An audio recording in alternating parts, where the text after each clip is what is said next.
ఎప్పుడైనా మీ లైఫ్లో ఇలాంటి రోజు మళ్ళీ నా లైఫ్లో రాకూడదు అనే సిచ్యువేషన్ ఏదైనా ఉందా? చాలా రోజులు ఉంటాయండి అందరికీ. But I think we should leave the negativity behind. మళ్ళీ అదే మాట్లాడడం కంటే ప్రతిరోజు ఇలానే ఉండాలి దేవుడా అని అనిపిస్తుంది నాకు. చిన్న చిన్న వాటిలో కూడా నేను పెద్ద హ్యాపీనెస్ వెతుకుతాను. నాకు ఎవరైనా ఒక పిల్ల వచ్చేసి ఒక చిన్న ఫ్లవర్ కూడా ఇస్తే నేను అదే పెద్ద బంగారం పెద్ద గోల్డ్ ఇచ్చారు అట్లాంటి హ్యాపీనెస్ ఫీల్ అవుతాను. ఎందుకంటే ఆ బేబీ నాకు ఇచ్చే ఫ్లవర్ ఇన్నోసెన్స్ నేను చూసేసి ఆ ఇన్నోసెన్స్ ని నేను అప్రిషియేట్ చేయాలి.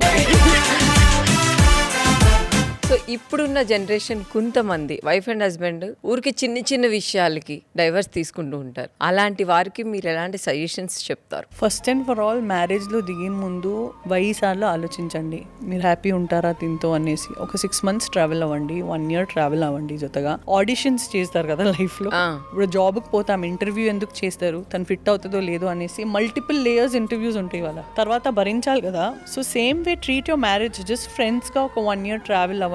తన కోపం ఎంత పెద్దది చూడండి, తను హ్యాపీ ఉంటే ఎంత రియాక్ట్ అవుతారు చూడండి. మీ రకంకి అడ్జస్ట్ అవుతారని అర్థం చేసుకునండి. తర్వాత దిగండి మ్యారేజ్లో. కంగారులో మ్యారేజ్లో దిగొద్దు. ఈ జనరేషన్ ఇస్ డిఫరెంట్.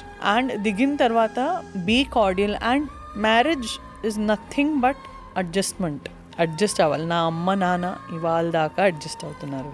నేను నా హస్బెండ్ కూడా చాలా చోట్ల అడ్జస్ట్ అవుతున్నాము. ప్రతి ఇంట్లో అడ్జస్ట్మెంట్ ఉండాలి, అండర్స్టాండింగ్ ఉండాలి. అండ్ మ్యారేజ్లో నేను గెలవాలి, నేనే కరెక్ట్ అని ఉండకూడదు. నేను ఓడిపోతాను, నువ్వే కరెక్ట్ అని చెప్పాలి. నాకు పాటలు వచ్చేసి 100 volumeలోనే ఇష్టం. నా మొగుడు బండి నడుపుతుంటే తనకు 40 volumeలోనే ఇష్టం. నేను 40లోనే పెడతా. తను నా వైపు చూసేసి 60 చేస్తాడు.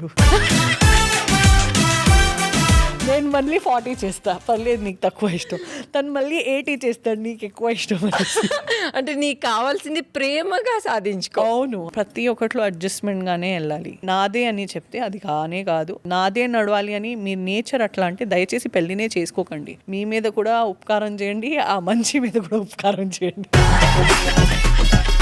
Save your peace of mind and his peace of mind. మనకి పీస్ ఆఫ్ మైండ్ కంటే ఎక్కువ ఈ ప్రపంచంలో వేరే ఏమీ లేదు. పొద్దున్న లేస్తే నవ్వుతూ లేవాలి, రాత్రి పడుకుంటే నవ్వుతూ పడుకోవాలి. లేకపోతే లైఫ్ అంతా పాడైపోతుంది. మన చుట్టంతా ఉండే వాళ్ళ లైఫ్ కూడా పాడు చేసిస్తాం. And plus be with positive people. మీకు ఎవరైనా పడట్లేదంటే వాళ్ళ నుంచి చాలా దూరం ఉండాలి. వాళ్ళ రిలేటివే ఉండొచ్చు, ఎవరైనా ఉండొచ్చు. లేదు నాకు మీకు పడట్లేదండి. ఇండియాలో ఎంత పాపులేషన్ ఉందంటే కుమ్మి జనాలు ఉన్నారు అన్ని చోట. మీకు ఎవరితో పడుతుందో వాళ్ళతో ఉండండి. ఎవరితో పడట్లేదు మీరు మీ ఇంట్లో బాగుండండి, మేము మా ఇంట్లో బాగుంటాం. Don't force yourself to be friendship with anyone, in relationship with anyone. And marriage is not a joke. ఈ కాలంలో అడ్జస్ట్మెంట్ లేనే లేదు మనుషుల్లో. So first and for all if you ready to adjust you get married. ఎందుకు ma'am ఇట్లాంటి change ఎందుకు వచ్చింది అంటారు? ఇంటాలరెంట్ గా ఉన్నారు కదా, ఓవర్ ఇంటెలిజెంట్ గా ఉన్నారు అందరూ. నేనే కరెక్ట్ అని ఉన్నారు. చదువు ఎక్కువ ఉంది, బ్రిలియన్స్ ఎక్కువ ఉంది, ఈగో క్లాషెస్ ఉంటాయి.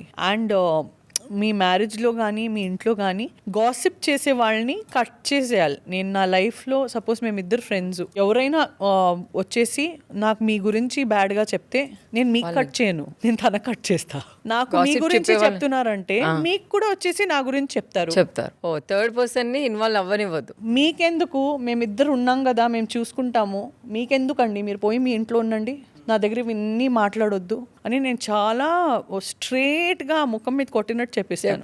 Because I don't have patience for negative energy. ఇట్లుంటుంది అట్లుంటుంది అండ్ అవన్నీ అబద్ధాలు ఉంటాయి. మాకు అట్లా క్యారీ చేసే వాళ్ళు ఎందుకు కావాలి? అందుకే keep your circle very small and beautiful పెట్టుకోవాలి మన సర్కిల్.